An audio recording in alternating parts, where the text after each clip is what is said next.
Big changes coming to our currency. We now know what type of changes. For all of you Broadway fans, Alexander Hamilton will stay on the front of the $10 bill, but several notable women from American history will appear on the back. We don't know who that will be just yet, but we do know who will be on the $20 bill. Civil rights activist Harriet Tubman will replace Andrew Jackson. And this is a mock-up created by the group Women on 20s of what the bill would look like with Tubman on it. Treasury Secretary Jack Lew spoke to our Julianna Goldman just a short time ago.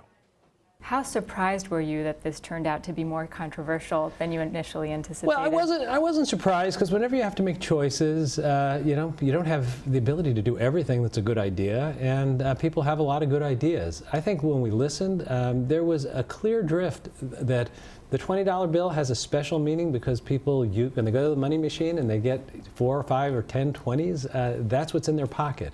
And having a woman on the 20 was really important, and I think Harriet Tubman will tell a powerful story about what an individual can do in this country to change the course of history. All right, Julianna Goldman, who just spoke to Secretary Lew, is joining us now to talk about this. So, Julianna, I wonder, and a lot of people are perhaps wondering if perhaps the Hamilton musical had any influence at all on the decision. But to my thinking, I feel like not enough people have seen it. I can't even get tickets. So I wonder if how much of a role it played.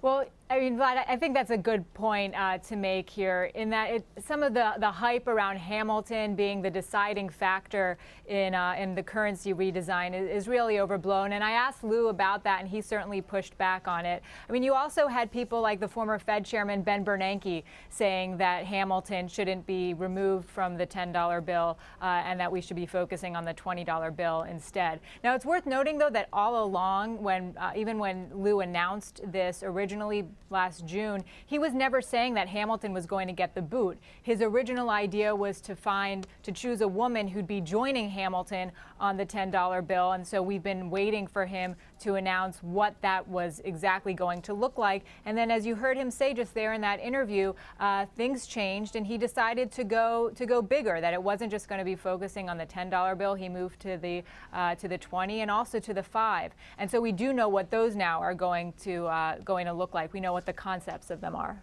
Yeah. So I find it interesting. So Hamilton helped create the U.S. Treasury Department. He helped create our financial system. So removing him off the currency didn't strike me as making a whole lot of sense. On the other hand, Andrew Jackson, for all of the, there are a lot of people who think that he helped save the Union during the War of 1812, during the Battle of New Orleans, but he was a slave owner. There were serious problems with Native Americans and his role in all of that. And Andrew Jackson opposed the creation of a central bank. So it makes a little sense to give Jackson the boot, doesn't it? Well, exactly, and you can't really look.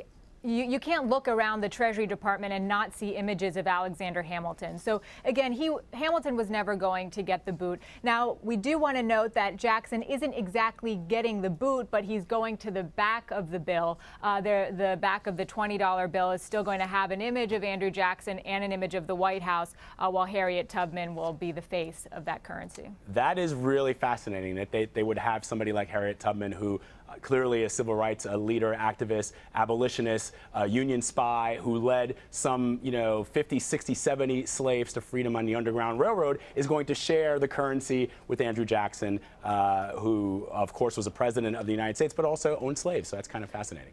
Yeah, that's exactly right. And it's funny, Vlad. I mean, well, not funny, but she had to fight to get a pension for $20 a month toward the end of her life, and now she's going to be gracing the front of the $20 note. So it's a fitting tribute to her and the contributions that she's made to our country and history as a whole. Absolutely. Julianna Goldman, great. Thank you so much for joining us. Appreciate it. You bet.